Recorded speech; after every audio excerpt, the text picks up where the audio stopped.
Hey, you are watching AliAziz YouTube channel. Public Speaking by AliAzizQualityEducation. AliAziz Quality Education channel providing you the job best interview related videos, so don't forget the subscription button. 10 sure steps to take the fear out of public speaking. Do you feel the fear when asked to do some public speaking?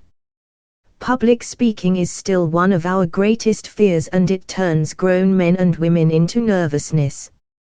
The mere thought of it turns our tongue to cotton wool, causes high heartbeat, and turns our knees to jelly. Well, there's no need for all of this because help is at hand. All you need to remember are your PS and QS. Let's start with the PS. Preparation.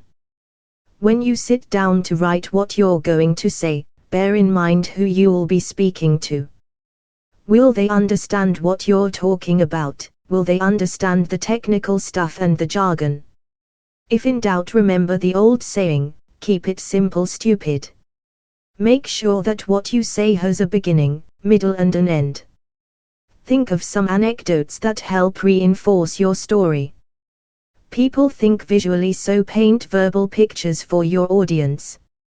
And always remember, people want to know what's in it for them, so make sure you tell them.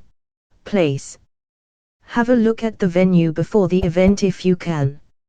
It's not always possible, however, even if you get there half an hour before, you can check out where you'll be speaking. Stand at the point where you will deliver from, imagine where the audience will be and check that they can see and hear you. You may even wish to place a glass of water where you'll be able to find it. Personal preparation. Before any public speaking event, think about what you are going to wear. When in doubt, dress up rather than down. You can always take things off for a more casual look. Men could remove their jacket and their tie. Women could remove items of jewelry. Part of your personal preparation should include some mouth and breathing exercises. Practice saying some tongue twisters to give your speaking muscles a good workout. Take a deep breath and expand your diaphragm. Then breathe out, counting at the same time. Try and get up to 50 and not pass out. As part of your personal preparation, write your own introduction. Write out exactly what you want someone to say about you, large font, double-spaced, and ask the person introducing you to read it. Believe me, they won't object and will probably be pleased and impressed. Poise and posture. Whenever you're called to speak, stand up or walk to the front quickly and purposefully. Pull yourself up to your full height, stand tall and look like you own the place. Before you start to speak, pause, look round your audience and smile.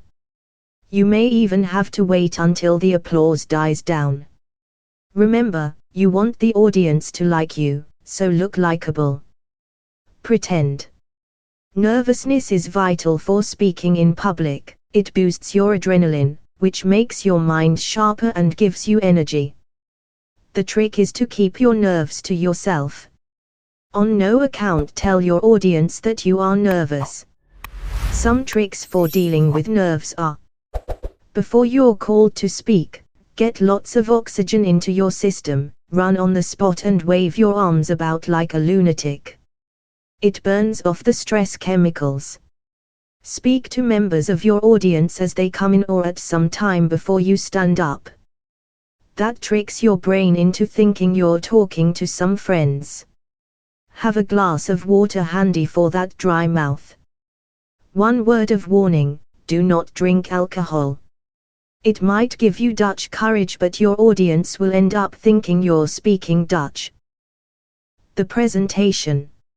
Right from the start, your delivery needs to grab their attention. Don't start by saying, "Good morning, my name is Salim and I'm from KK Associates." Even if your name is Salim, it's a real boring way to start a presentation. Far better to start with some interesting facts or an anecdote that's relevant to your presentation. Look at the audience as individuals. it grabs their attention if they think you're talking to them personally. Talk louder than you would normally do, it keeps the people in the front row awake and makes sure those at the back get the message. Funnily enough, it's also good for your nerves. PowerPoint. Use PowerPoint if you want, but keep it to a minimum and make sure you're not just the person pushing the buttons. Why not get a bit clever at using the faithful old flip chart? Lots of professionals do. Passion. This is what stops the audience in their tracks. This is what makes them want to employ you or to accept what you're proposing. Couple this with some energy, enthusiasm and emotion and you have the makings of a great public speaker. Give your presentation a bit of oomph and don't start telling me, "I'm not that kind of person." There's no need to go over the top, but you're doing a presentation to move people to action, not having a cozy little chat in your front room. That's the PS finished, so let's look at the QS. Questions. Decide when you're going to take them and tell people at the start. In a short speech it's best to take questions at the end. If you take them as you go, then you may get waylaid and your timing will get knocked out.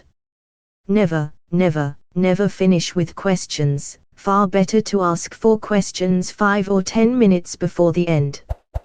Deal with the questions and then summarize for a strong finish. Too many presentations finish on questions and the whole thing goes a bit flat. When you're asked a question, repeat it to the whole audience and thank the questioner.